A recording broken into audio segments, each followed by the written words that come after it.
Ukrainian troops have attacked two Russian energy facilities supplying the Russian army in Volgograd region as well as drone production sites in Belgorod region, local media reported on Wednesday, citing the General Staff of the Armed Forces of Ukraine. Fire erupted at the Kuibyshev, one oil pumping station, part of the crude oil transport system to Russia's southern regions. Ukrainian forces also targeted the Zenzevatka oil pumping station, which feeds the Kuibyshev, Tikhoretsk main pipeline.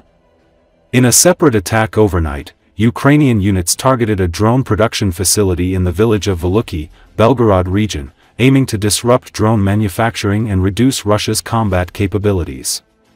Initial reports indicate the plant was hit and a fire broke out. The scale of the damage is still being assessed. The General Staff also confirmed the destruction of the ELU-AVT-6 primary oil processing unit at the Gazprom Neftekhim Salavat refinery in Bashkortostan, where a fire is still burning. The General Staff also confirmed the Ukrainian attack on Astrakhan gas processing plant in Astrakhan region with long-range Ukrainian weapons on September 22. The attack damaged the production facilities and partially shut down operations. The facility is one of the world's largest gas chemical complexes and Russia's leading producer of sulfur for explosives, responsible for up to 66% of national output. The plant processes up to 3.2 million tons of oil products annually. Ukrainian in recent months has scaled up aerial strikes on strategic facilities deep in Russia to undermine Moscow's war efforts.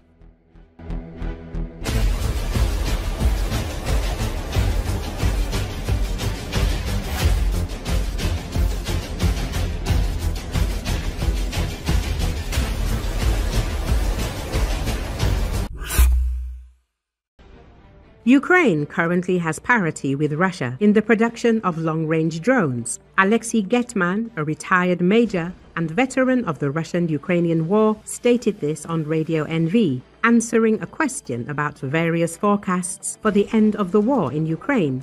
And many have asked the question, why aren't we attacking Russian cities? Moscow has plenty of military installations that would make sense to attack. They constantly attack our troops. But why aren't we attacking them? Because we're not allowed to. Attacking major cities like Moscow and St. Petersburg is crucial.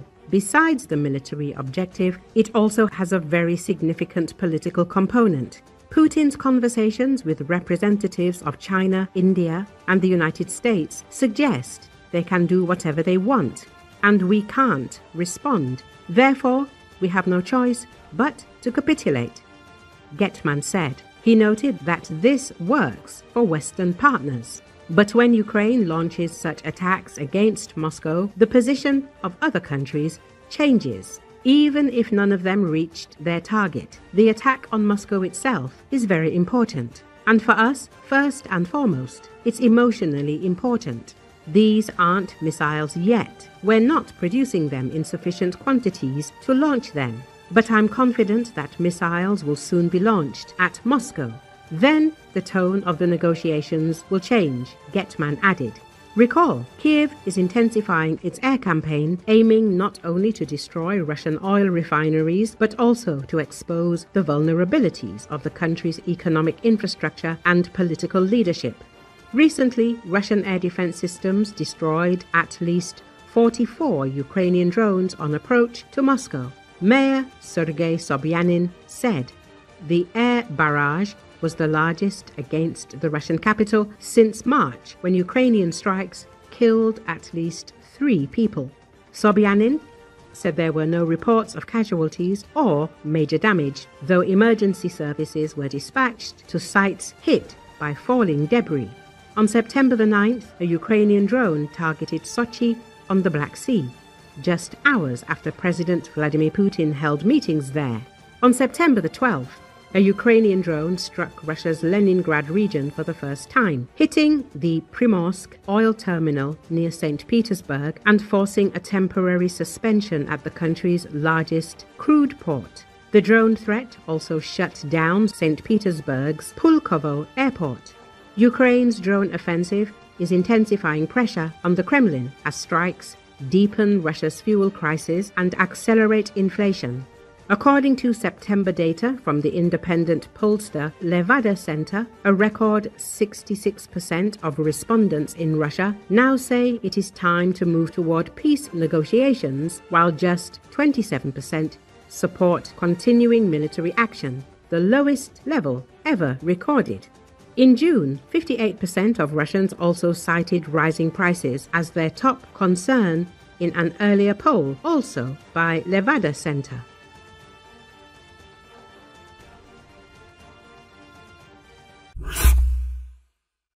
Along Estonia's border with Russia, authorities are extending a new border fence and building anti-tank ditches and bunkers in preparation for a potential conflict between NATO and Russia. According to Associated Press, but those defenses won't stop the immediate threat the alliance faces from drones and electronic warfare. From the Baltic to the Black Sea, countries bordering Russia, Belarus, and Ukraine are facing the spillover of Moscow's war in Ukraine. The incursion of around 20 Russian drones into Poland shone a spotlight on holes in the NATO alliance's air defenses.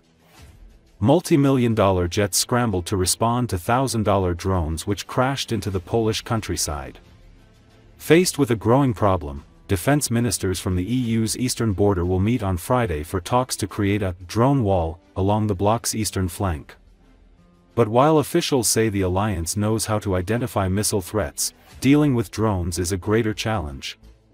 In Poland, most of the drones were not detected, said Hanno Pevkur, Estonia's Minister of Defense. This is a real gap we have to solve. Military and defense officials from Estonia, Latvia and Lithuania, NATO's Baltic front line with Russia, told that defending against drones requires solving a complex set of technological, financial and bureaucratic problems. Top European officials are increasingly backing the idea of a drone wall along the European Union's eastern border despite a joint proposal from Estonia and Lithuania being denied EU funding in March. Drones are not mosquitoes, Pevkur said, suggesting they are unlikely to be zapped by an electronic wall on NATO's borders. There are many different types of drone: intelligence and reconnaissance, high-altitude and attack drones, as well as fiber-optic drones which are connected to an operator via a thin cable and impossible to jam. Fighting against these drones needs to have a very complex approach, he added.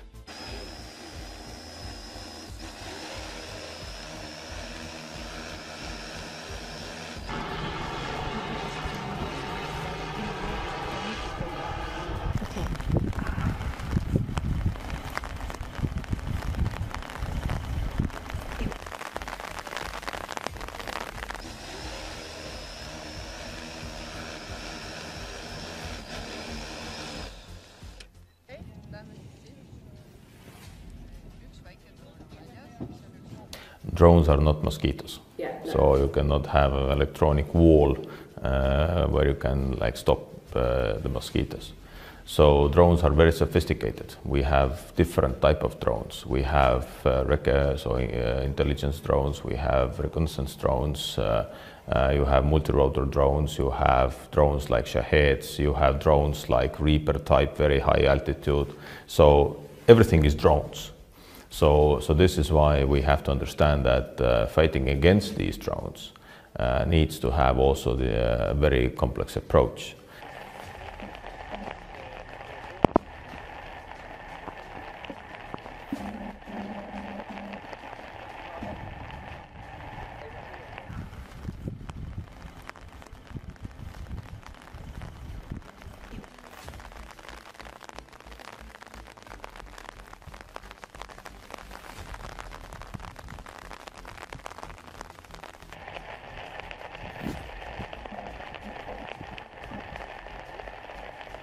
As much as possible, we are putting some clash war materials like dragon teeth, concertina wire, concrete blocks already as close as possible to the correct positions, because as you know, in Estonia most of the lands are not owned by us, so that's why it's very tricky to do it in peacetime.